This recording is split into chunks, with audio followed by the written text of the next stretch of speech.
Bienvenue dans la série de micro-apprentissages sur le Moyen-Âge. Une histoire du Moyen-Âge au fil des chansons avec Priscille, Bruno et Caillon. La basilique romaine et la basilique chrétienne. Nous sommes avec les élèves de l'école Jules Ferry, derrière nous la basilique Notre-Dame-du-Port. Cette construction date du Moyen-Âge, elle a été modifiée et restaurée au cours de son histoire. Notre-Dame-du-Port a été construite entre les années 1120 et 1130. Notre-Dame-du-Port est une des 171 basiliques de France. C'est le pape qui décide si une église peut être appelée basilique ou non. Habituellement, une église devient une basilique quand celle-ci attire de nombreux pèlerins qui viennent pour prier. Ici, à Clermont-Ferrand, depuis le Moyen-Âge, les pèlerins viennent prier une statue de la Vierge. Cette statue ne date pas du Moyen-Âge.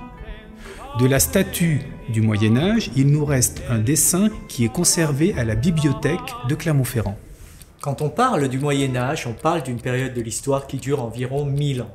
Et les événements qui marquent le début et la fin de cette période sont multiples. On pourrait faire débuter le Moyen-Âge en 313 au moment de l'édit de Milan. C'est une loi mise en place par l'empereur Constantin Ier qui autorise les chrétiens à croire en leur Dieu. À partir de cette date, les chrétiens peuvent se réunir ensemble pour prier et construire petit à petit leurs églises. On pourrait choisir de marquer la fin du Moyen-Âge en 1483. C'est l'année de naissance de Martin Luther qui a eu un rôle important dans la transformation de la religion chrétienne. Il a écrit de nombreux livres sur la vie religieuse. Quand on parle de basilique, il faut avoir deux significations en tête. La basilique au temps des Romains et la basilique pour les chrétiens du Moyen-Âge. La basilique romaine est un bâtiment avec un toit. On y est protégé des fortes chaleurs comme des gros orages. C'est un espace public dans lequel on circule facilement. C'est un lieu collectif pour le commerce et la justice. En Italie, en plein centre de Rome, on trouve encore aujourd'hui les traces de la grande basilique Ulpia qui date du IIe siècle. Le IIe siècle commence en 101, il se finit en 200. À la fin du IVe siècle, le christianisme devient la religion officielle de l'Empire romain. Les chrétiens ont besoin de lieux pour prier et se réunir. Ils construisent leurs premières églises sur le plan des basiliques romaines, comme pour la basilique Sainte-Marie majeure de Rome en Italie. Si on met côte à côte le plan de la basilique Ulpia avec celui de la basilique Sainte-Marie majeure, on constate de nombreuses ressemblances. C'est ce qu'on appelle une église à plan basilical. Il s'agit d'une église qui reprend le plan intérieur de la basilique romaine à 3 ou 5 vaisseaux.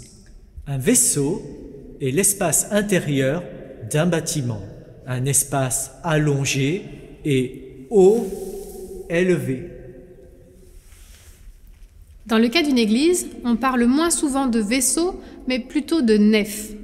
Ici, il y a 3 nefs. Vaisseau, nef, on pourrait penser à la coque d'un bateau renversé.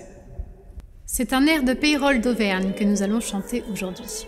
Humilitats Saricis. C'est de l'occitan et nous l'interprétons comme Celui qui ne se vante pas apprend de nouvelles choses tous les jours. L'occitan est une langue régionale de la moitié sud de la France.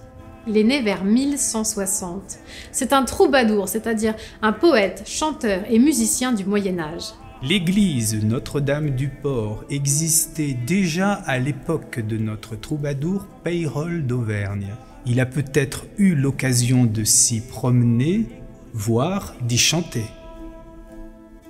Maintenant, c'est à vous de choisir la suite des aventures. Répondre aux questions du quiz en rapport avec les connaissances du jour. Chanter Humilitas Saricis avec le karaoké médiéval. Vous pouvez aussi aller directement découvrir un autre épisode de votre série Circum Cantum.